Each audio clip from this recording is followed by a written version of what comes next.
Kita ke informasi lain pemirsa, putusan hakim terhadap Sambo CS, terdakwa pembunuhan berencana Brigadir Yosua menjadi hal yang ditunggu. Bukan hanya bagi keluarga Yosua, tapi juga masyarakat. Putusan hakim ini akan disorot dan akan menjadi role model bagi kasus pidana lainnya.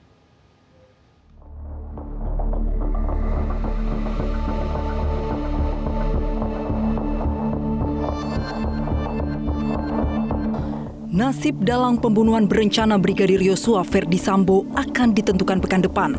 Begitu juga dengan 4 tersangka lainnya, yaitu istrinya sendiri, Putri Chandrawati, anak buahnya, Richard Eliezer dan Ricky Rizal, serta sopirnya Kuat Ma'ruf. Berat ringannya vonis bagi Sambo CS akan disorot dan akan menjadi role model atau contoh bagi kasus-kasus lain yang serupa. Pakar hukum pidana Jamin Ginting menekankan, dalam memutuskan perkara pidana kasus Sambo CS, seorang hakim tidak hanya melihat dari perbuatan terdakwa dan fakta-fakta persidangan. Namun, hakim juga perlu melihat kondisi di luar ruang sidang dan bagaimana psikologi masyarakat menilai kasus ini.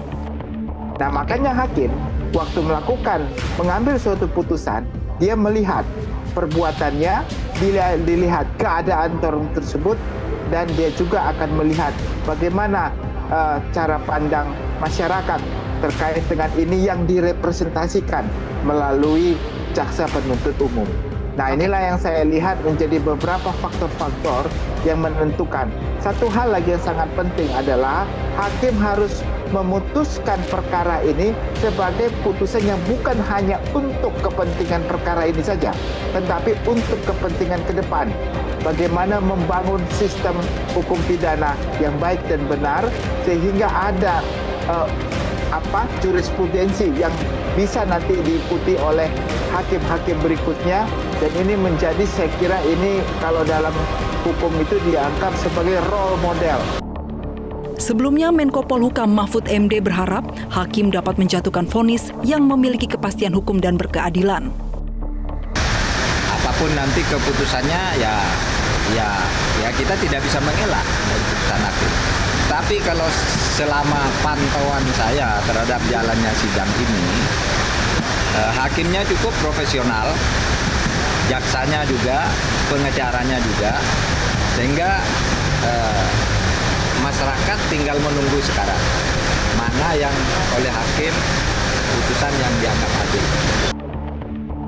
Sementara ayah almarhum Yosua Samuel Huta Barat berharap Sambo CS divonis dengan hukuman yang setimpal.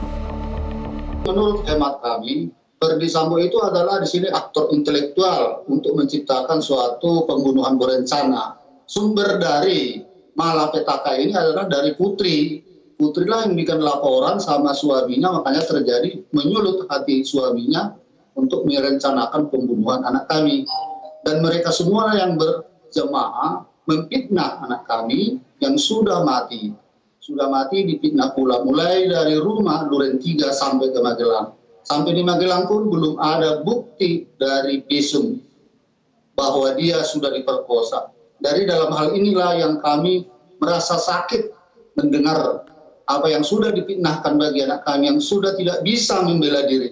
Oleh karena itu, kami sangat berharap kepada Majelis Hakim yang mulia agar Majelis Hakim menjatuhkan hukuman yang setimpal buat perbuatan mereka masing-masing. Kelima terdakwa akan divonis hakim pada 13 hingga 15 Februari 2023. Apakah vonis akan lebih berat atau justru lebih ringan dari tuntutan jaksa? Sebelumnya jaksa menuntut Sambo dengan hukuman penjara seumur hidup, Richard Eliezer 12 tahun penjara, sementara Putri Chandrawati, Ricky Rizal dan Kuat Ma'ruf dituntut 8 tahun penjara. Tim Liputan Media Group Network.